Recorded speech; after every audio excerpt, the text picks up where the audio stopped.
함께 나눌 말씀은 하나님을 찾을 때라는 제목으로 우리 함께 나누기 소망합니다.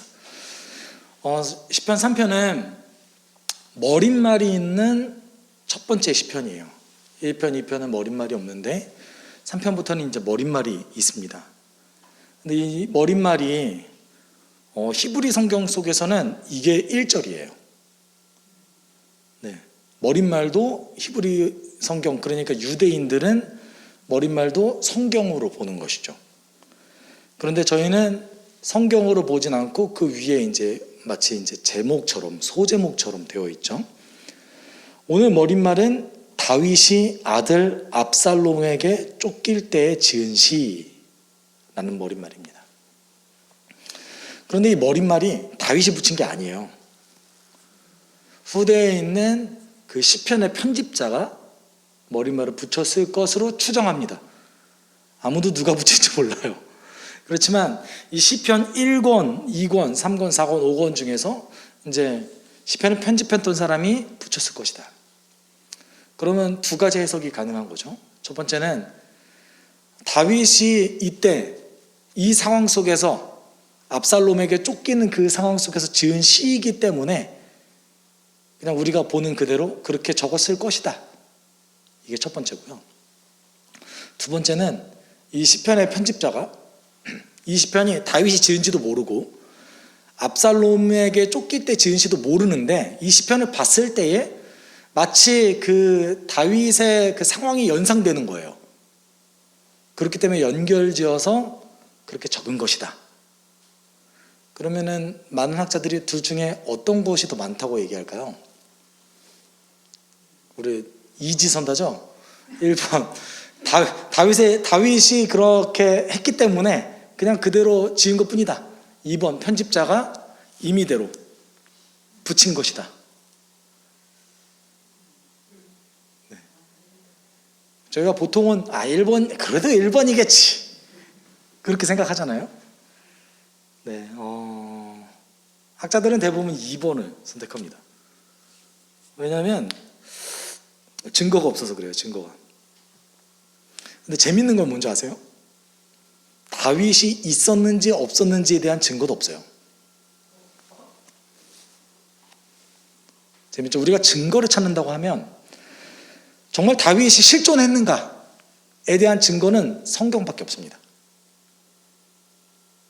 솔로몬까지는 고고학적 발견이 있어요. 그러니까 솔로몬 시대에 지어진 건축물이 다르대요. 아예.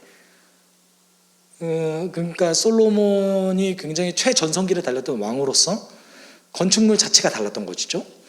그런데 다윗은 증거가 없어요. 그렇게 따지면 우리가 증거로만 찾게 딱 되면 다윗 시대만 해도 지금으로부터 대략 3000년 전 시대 사람인데 우리로다 한국 역사로서 3000년 전에 있었던 일의 실제적인 증거가 있습니까? 없어요. 네. 추정하는 거죠. 그때쯤이었을 것이다 라고 추정하는 거죠. 그러니까 다윗이 실제로 실존했는가에 대한 고고학적 발견은 없습니다. 그러면 다윗이 없는 존재인가요? 그럴 수 없죠. 그럴 수 없죠. 인간의 기억은 사실 그 입에서 입으로 전승되는 경우가 굉장히 많이 있습니다. 실제로 그것에 관련된 논문도 굉장히 많이 있고요. 그러면은 이게 그럼 다윗이 썼다고 봐야 되는가 안 썼다고 봐야 되는가 중요하지 않다가 정답이에요. 사실은. 왜냐하면 여러분 제가 계속해서 말씀드리는 게 있잖아요. 지난번에도 제가 이렇게 계속 반복해서 말씀드리는 이유는 유대인들은 어떤 교훈과 목적이 중요했어요. 실제적인 증거가 중요하지 않아요. 유대인들에게. 그러니까 유대인들이 이게 편집자가 지은 소제목인데도 불구하고 성경으로 인정하잖아요. 그러니까 유대인들이 봤을 때 이게 다윗이 썼느냐 안 썼느냐 편집자가 누구냐 이것보다 더 중요한 것은 이 시가 주고 있는 교훈 그리고 편집자가 의도한 그 교훈이 너무나 소중하다 이런 것이죠. 그래서 우리가 성경을 온전히 보는 방법 중에 하나는 그 편집자의 의도를 따라가는 게 굉장히 중요합니다. 사실은 제가 이렇게 거론하는 거는 학자들의 영역이에요. 학자들이 뭐 그렇게 하든지 말든지 신앙생활이 그렇게 중요하지 않잖아요. 그렇죠? 그래서 편집자가 이것을 왜 다윗의 시로 받는가? 또는 물론 다윗이 썼다라는 그 기록들이 남아있던지 당시 시대 속에서는 어떤 그 내려져 오는 말들이 있었을 수도 있죠. 그게 증거로 없을 뿐인 거지 그 시대는 있었을 수도 있잖아요. 몇천 년 전이니까. 그렇지만 중요한 것은 이 시편이 주고자 하는 그 교훈. 그래서 유대인들이 그 머릿말을 뭐로 썼어요? 성경 구절로서 1절로 인정한 거예요. 왜냐하면 이 교훈이 너무 중요한 거예요. 유대인들이 생각하는 방식은 그냥 시편 그 말씀 그대로 보는 게 아니라 그 안에 배경을 본 거죠.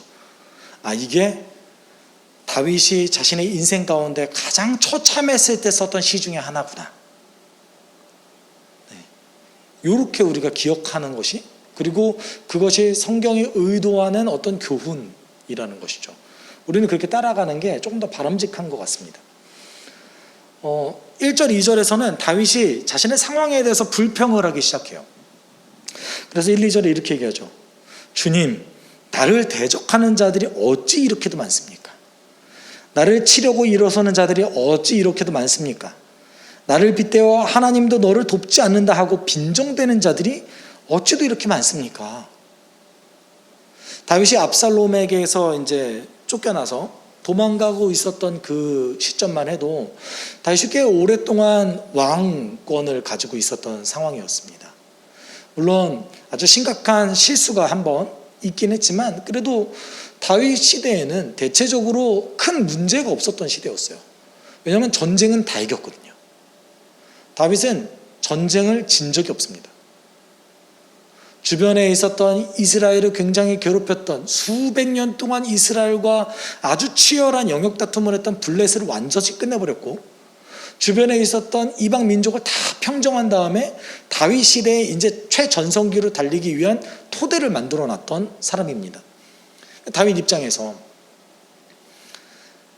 아무리 자기가 실수 좀 했거니서니 왜 이렇게 나를 싫어하는 사람이 많지? 라고 불평할 수 있죠. 이렇게 불평을 했을 때의 다윗의 상황은 사실은 조금 심각하긴 했습니다. 그래서 사무엘하 15장 13절에 이렇게 얘기하고 있죠. 전령한 사람이 다윗에게 와서 보고하였다. 이스라엘 백성의 마음이 모두 압살롬에게로 기울어졌습니다. 사실 13절에는 그냥 결과로서 이렇게 얘기하잖아요. 모두가 다 압살롬을 따릅니다 라고 얘기하지만 결정적으로 이렇게 기여했던 사람이 한 사람이 있습니다. 그 사람이 누구였냐면 아히도벨이라는 사람이에요. 아히도벨은 다윗의 최측근이었고요. 그리고 다윗이 가장 신뢰하는 모사였습니다. 그런데 역사의 아이러니는 여기서 발생하는데 이 아히도벨이 밧세바의 할아버지였어요. 친할아버지. 그러니까 아히도벨 입장에서는 내부에 뭔가 이렇게 막힌 뭔가 큰 돌 같은 게 있는 거예요. 다윗을 볼 때마다. 그래서 압살롬이 굉장히 크게 반란을 일으켰을 때 아히도벨이 압살롬에게 붙어버려요. 이 소식을 들었던 다윗이 오죽했으면 이렇게 기도해버려요. 그때 누가 다윗에게 압살롬과 함께 반역한 사람 가운데는 아히도벨도 끼어있다는 말을 전하자 다윗이 기도했대요. 뭐라고 기도했어요? 주님, 부디 아히도벨의 계략이 어리석인 것이 되게 하여 주십시오. 왜 이렇게까지 기도했냐면 사무엘하 16장의 기록에 의하면 다윗은 아히도벨의 그 계략을 뭐라고 생각했냐면 하나님이 마치 알려준 거라고 생각했어요. 그러니까 그 정도로 정확했던 거예요. 그 지혜와 모략이 아주 탁월한 사람, 따를 자가 없는 사람이었어요. 실제로도 아히도벨의 계략을 다 들었으면 압살롬이 반역에 성공했습니다. 그런데 다윗이 이간질을 시켰어요. 다시 자신의 친구를 후세를 시켜서 압살롬에게 보낸 거예요. 둘 다 반역하게 만들어서. 그래서 결국은 압살롬이 후세의 말을 듣게 돼요. 그래서 압살롬이 결정적인 실수를 한 거거든요. 만약에 아히도벨의 말을 들었으면 압살롬의 반란은 성공했습니다. 다윗이 아히도벨이 배신했다는 얘기를 듣자마자 아주 절망하는 거예요. 그리고 그 절망 가운데 이제 떠나는 겁니다. 이렇게 절망했던 그 다윗에게 사실은 이런저런 말들도 많았던 것 같아요. 오늘 본문 속에서 뭐라고 얘기합니까? 하나님도 너를 돕지 않을 것이다. 사람들이 나를 조롱합니다. 이렇게 얘기하잖아요. 근데 아마도 이런 소문들이 예루살렘에도 많이 돌았던 것 같습니다. 이제 다윗은 끝났어. 하나님도 이제 다윗을 이제 더 이상은 지키지 않으실 거야 라는 소문이 아마도 예루살렘을 돌았던 것 같아요. 그래서 대제사장이었던 사독이 하나님의 언약궤를 레위 자손과 함께 메고 다윗을 찾아옵니다. 다윗이 도망가기 직전이었어요. 다윗이 언약궤를 메고 온 그 사독을 보고 어떻게 했을까요? 왜 언약궤를 사독이 메고 왔을까요? 언약궤는 하나님의 능력의 아주 상징이었거든요. 그러니까 이 언약궤와 함께 다윗이 도망을 간다면 사독의 생각으로는 백성들이 이제 더 이상 다윗은 끝났어. 하나님은 다윗을 더 이상 돕지 않을 거야 라고 생각하지 않을 수도 있다라고 판단한 거예요. 너무나 중요한 상징이니까. 그렇게 메고 왔던 사독에게 다윗은 이렇게 얘기합니다. 하나님의 궤를 다시 도성 안으로 옮기십시오.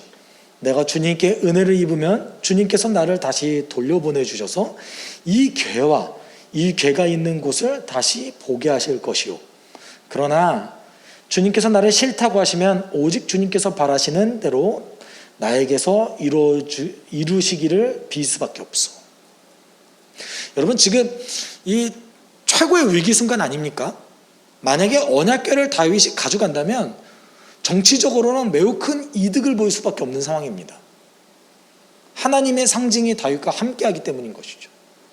그런데 다윗은 아주 결정적으로 중요한 것을 알고 있었어요. 뭐였냐면 궤가 중요한 것이 아니라 하나님이 중요하다는 것을 알고 있었던 것이죠.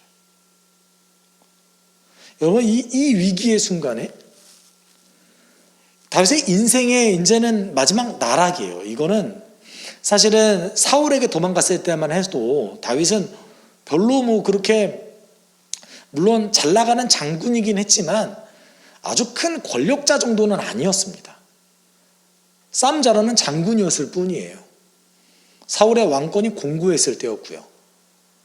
그렇기 때문에 다윗이 그렇게 크게 잃을 것이 없는 상황이었어요. 그런데 지금 이 순간에는 다윗이 여기에서 모든 것을 잃을 수밖에 없는 상황이었습니다.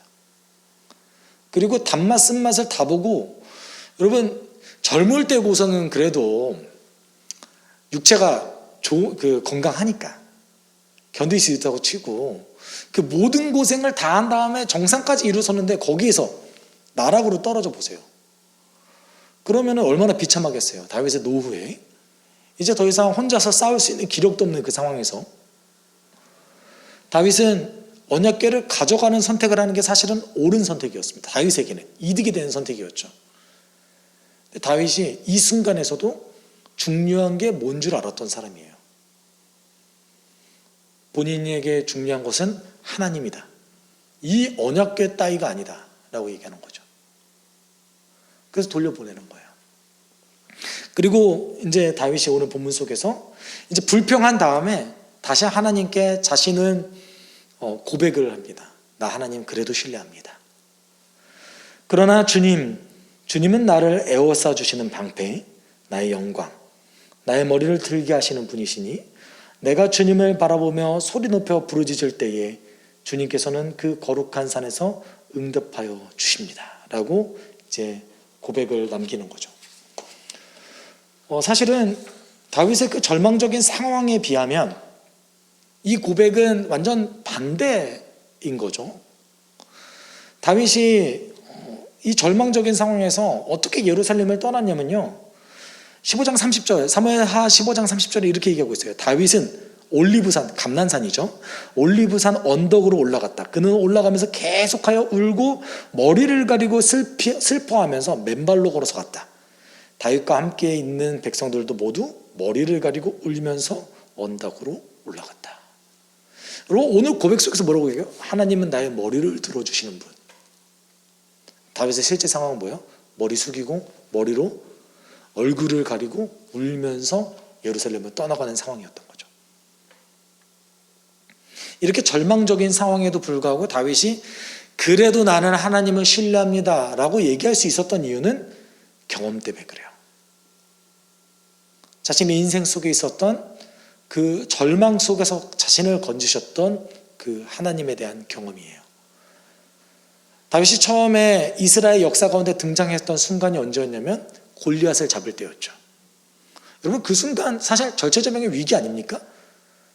다윗이 뭐라고 골리앗과 싸웁니까? 사실은 이게 물론 이렇게 설명하시는 분도 계세요. 다윗은 그전에도 사자도 잡고 곰도 잡고 골리앗은 못 잡았겠어요? 골리앗도 잡았어요. 그 정도는 충분히 할 수 있는 사람이었어요. 이스라엘에 그 정도 장사가 없어서 골리앗에게 졌겠습니까? 그 한 명한테? 그렇지 않아요. 다윗이 고작 돌met도 또 어떤 사람이 이렇게 돌met이 너무 속도가 빨라서 그거 맞으면 무조건 죽는다. 어떻게 한 방에 미간을 맞출 줄 알고요. 하나님이 도와주셔서 가능한 거죠. 그 상황 자체가 말이 안 되는 상황이에요. 근데 그 소년 다윗이 하나님 믿고 나아간 거예요. 그때부터가 다윗은 목숨을 건 모험을 마치 즐겨하는 사람인 것 같아요. 하나님 믿고 그냥 직진만 하는 거예요. 여러분, 사울에게 도망갔던 다윗이 사울이 자고 있는 그 상황 속에서 맞닥뜨립니다. 사울 죽이면 끝나잖아요. 근데 사울 죽이지 않고 뭐라고 얘기해요? 하나님이 세우신 왕을 내가 죽일 수 없다. 안 죽이면 내가 죽는데? 심지어 다윗을 따르는 사람이 수백 명이 넘었어요. 그때 자신의 부하들을 위해서도 사울 죽여서 끝내야 되는 거 아닙니까? 그런데 하나님이 세우신 왕을 내가 죽일 수 없다. 2번이나 그래요. 하나님이 이 다윗을 너무나 그렇기 때문에 사랑하셨어요. 하나님께서 다윗을 항상 부각했을 때 중요한 점이 뭐였냐면 그가 절체절명의 위기 속에서 중요한 사실을 알았다는 거예요. 뭐냐면 하나님이 나의 구원자시다. 인간의 연약함을 아주 적나라하게 보여주죠. 성경은 다윗의 연약함을 아주 적나라하게 보여줍니다. 그렇지만 하나님이 사랑할 수밖에 없게끔 선택을 해요. 다윗은. 오늘 본문 속에도 마찬가지죠. 본인의 과거에 있었던 그 자신의 경험, 그래서 뭐라고 얘기합니까? 거룩한 그 성산에서, 거룩한 산에서 하나님께서 나를 돌보십니다 라고 얘기합니다.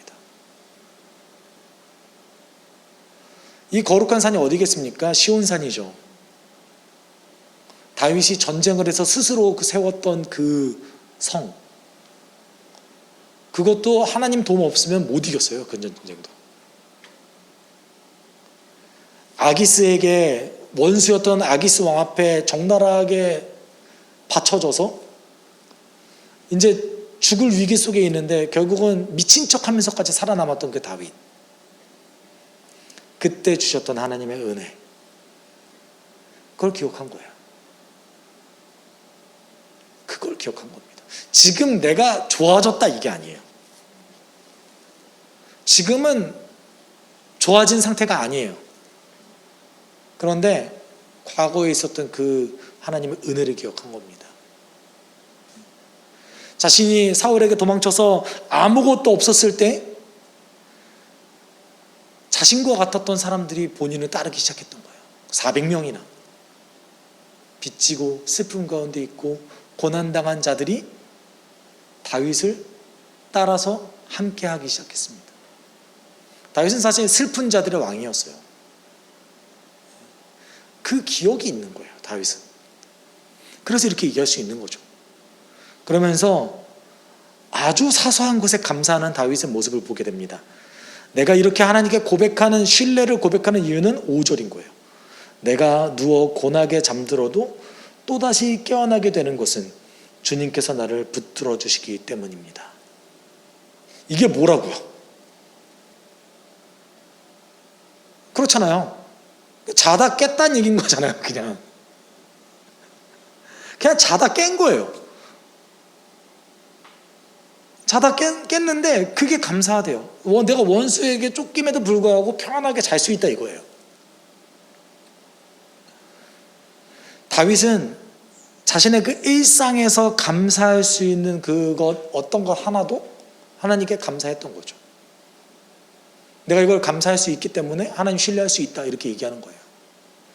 여러분, 우리의 일어나는 모든 현상을 하나님과 관련돼서 해석하는 것은 사실 좀 위험해요. 좋은 신앙 태도는 아닙니다. 이거 모든 거 다 하나님이 하신 거야. 그런데 다윗처럼 생각하는 것은 아주 좋은 태도예요. 다윗은 이 현상이 하나님께서 하신 거야 라고 해석하지 않고 뭐라고 했어요? 이 모든 현상을 그냥 감사했을 뿐이에요. 이게 좀 다른 측면입니다. 예를 들어서 민감하게 A라는 사건, 아주 사소한 사건이 있는데, 그래, 하나님께서 나를 도와주셔서 이걸 일으키신 거지, 이렇게 생각하면은 위험할 수 있어요. 예를 들어서 대통령이 누가 세워줘도 하나님께서 우리 민족을 일으키셔서 저 대통령을 세우셨지, 그 대통령이 하나님과 정반대되는 일을 하면요, 위험할 수 있어요. 그런데 감사하는 일은 다른 얘기예요. 왜냐하면 감사는 내가 오늘 하나님 앞에서 주의 백성으로 살 수 있게끔 돕거든요. 아주 절망적인 이 순간에서 감사했던 그 다윗의 태도가 다윗으로 하여금 하나님을 더 신뢰하게 만들었던 것이죠. 그리고 이제 6절에 고백합니다. 그 힘으로, 하나님을 신뢰하는 그 힘으로 이렇게 얘기하죠. 나를 대적하여 사방에 진친자들이 천만대군이라 하여도 나는 두려워하지 않으렵니다. 여러분, 1, 2절만 해도 뭐라고 얘기합니까? 내 적이 왜 이렇게 많습니까? 나를 조롱하는 사람들이 왜 이렇게 많습니까? 1, 2절은 그렇게 얘기했으면서 6절에 뭐라고 얘기해요? 아무리 많아도 저는 괜찮아요. 감정이 너무 빨리 바뀌는 거 아닙니까? 아니요. 다윗은 정말 절망할 수밖에 없는 그 순간에도 잠깐 그랬을 뿐이고, 그 이후에 감사와 고백으로 다시 되돌릴 수 있는 아주 강한 멘탈을 가지고 있었다는 것을 지금 보여주고 있는 거죠. 우리가 부정적인 감정이 들었을 때 거기에 파고드는 경우가 얼마나 많이 있습니까? 그렇잖아요. 다윗은 그러지 않았던 거예요. 그리고 다윗의 좋은 태도 중에 또 하나는 뭡니까? 그냥 있는 그대로 하나님께 솔직하게 아뢰는 거예요. 그랬을 때 하나님이 만져주셨던 거죠. 그러면서 아주 현실적인 얘기를 이제 합니다. 이제 간청을 하는 거죠. 주님, 일어나십시오. 나의 하나님, 이 몸을 구원해 주십시오. 주님께서 내 모든 원수들의 뺨을 치시고 악인들의 일을 부러뜨리셨습니다. 구원은 주님께만 있습니다. 주님의 백성에게 복을 내려 주십시오. 셀라. 여러분, 그 셀라라는 단어가 가끔 의아스러우시기도 하시죠. 여러분, 이 셀라는요, 몇 가지 해석이 있는데, 운율 같은 거예요. 악기를 치다가 이제 잠깐 멈추는 그런 상황. 그래서 어떤 한 단위의 악장이 끝난, 그랬을 때 셀라라는 단어를 붙이는 거예요. 네. 어떤 감탄사 같은 거라고 보시면 됩니다. 우리 판수를 따지면 얼쑤, 그 정도로 보시면 돼요. 네. 왜냐하면 이게 운율이 있는 시이기 때문에. 그래서 그 셀라를 기준으로 내용이 조금씩 다르다라는 것을 판단하시면 아주 큰 도움이 되실 겁니다. 다윗이 이제 7절 8절에서 얘기하는 거죠. 하나님, 지금은 당신의 도움이 없으면 도저히 살아나갈 방도가 없습니다. 도와주십시오. 저렇게 조롱하는 저 악인들의 이를 꺾어 주십시오. 당신이 나를 돕지 못한다고 얘기하는데 그렇지 않다라는 증거를 보여주십시오. 그동안 나를 이끌어 오셨던 그 주님, 날 살려주십시오. 그렇게 간청하는 것이죠. 사실 제가 그 고등학교 때 굉장히 좋아했던 찬양이 요 가사로 만들어졌어요. 여호와여 일어나소서라는 찬양이 있어요. 이거 7절 8절 가사로 만들어졌거든요. 그때 진짜 그 찬양 많이 했는데 여러분, 다윗이 이렇게 그 절망 가운데서도 할 수 있었던 이유는 그의 경험이 그를 인도했기 때문에 그래요. 사실은. 왜냐하면 다윗은 그 인생의 삶 속에서 너무나 많은 굴곡이 있었잖아요. 그 굴곡 동안에 위기는 하나님의 은혜를 체험할 기회다라는 것을 깨달았어요. 사실 다윗은요, 참 이게 인간의 아주 적나라한 모습을 보여주기도 해요. 왜냐하면 다윗은 위기 때는 정말 대단한 사람이었거든요. 그에게 위험이 있을 때는 이렇게 선택할 수 있나? 할 정도의 대단한 선택을 했던 사람이에요. 가장 힘든 길만 이렇게 골라가는 정도로 자신의 이득을 위해서 하는 게 아니라 하나님이 나를 왜 부르셨는가를 항상 고민하면서 하나님 뜻대로 선택하는 사람이었어요. 그런데 그가 평안이 오자 꼬꾸라졌던 사람입니다. 그러면 혹자들은 이렇게 얘기할 수 있죠. 어떻게 사람이 뭔가 평안할 때 잘해야지 위기 때만 하나님 찾을 수 있어, 이렇게 얘기할 수 있잖아요. 그게 우리의 본질이에요. 하나님이 왜 다윗을 사랑했겠습니까? 인생의 굴곡 때마다 항상 하나님을 찾은 거예요. 그리고 자신의 그 존재를 걸고 하나님께 나아갔던 거예요. 하나님, 저 지금 아니면 죽습니다. 당신이 저 도와주지 않으면 죽습니다. 다시 제 문제를 제발 좀 해결해 주십시오. 이게 우리의 가장 솔직한 태도예요. 다윗은 자신의 인생이 하나님 앞에서 보잘것없다는 것을 너무나 잘 알고 있었어요. 어차피 하나님 앞에서 너가 잘 나갈 때 더 잘해야지 라고 얘기하는 거는 교만일 수도 있어요. 하나님은 우리를 고작 그 정도로 판단하지 않으십니다. 지금이라도 나에게 나아와라. 이전 것을 기억하지 않으시고 지나간 일들을 기억하지 않으시고 이전에 행한 일을 지워버리신다면 없던 일처럼 만들어주시는 그 주님. 왜냐하면 우리는 예수 때문에 살았으니까요. 그렇기 때문에 우리가 이 시편 3편을 통해서 기억해야 될 것은 우리가 어느 그 순간에 있든지 사실은 위기의 순간에 하나님을 찾아야 할 때라는 것이죠. 저는 지금 현재인 것 같습니다. 우리가 그 물질적으로나 이런 부분에서야 지금 뭐 가장 좋죠. 난 좋다? 그 정도는 아닌 것 같은데. 네, 그래도 괜찮아요. 저 괜찮아요. 그런데 감정적으로나 정서적으로 기독교인이 이만큼 힘들었던 적은 없습니다.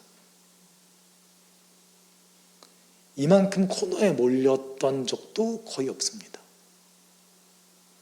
길 가다가 다른 지역은 모르겠어요. 적어도 수원 지역은 중심지에 새로 개척된 교회를 보기 너무 힘들잖아요. 옛날에 교회 많다 그렇게 많다고 얘기했는데 이제는 자기 자체 건물이 아니면 찾아보기 쉽지 않아요. 다 코너로 몰리고 외곽 지역으로 몰리고 정말 여기 진짜 교회가 있었으면 좋겠다라고 하는 그 지역에는 교회가 거의 없어요. 신도시에는 더 찾기 힘들고요. 자신이 직접 상가 건물을 사지 않는 이상, 분양받지 않는 이상 쉽지 않은 세월이 왔어요. 지금이 우리가 하나님 찾아야 됐던 거죠. 그리고 시편 3편에 의하면 지금이 하나님의 은혜를 체험할 기회인 거예요. 저는 그렇게 믿습니다. 우리가 하나님을 찾을 때 위기의 순간에 항상 우리에게 은혜를 부어주셨던 것처럼 하나님 우리에게 은혜를 부어주십시오. 남들이 알지 못하는 그 특별한 크고 놀라운 비밀을 우리가 알게 주님 도와주십시오. 지금 이 순간 우리가 함께 기도했으면 좋겠습니다.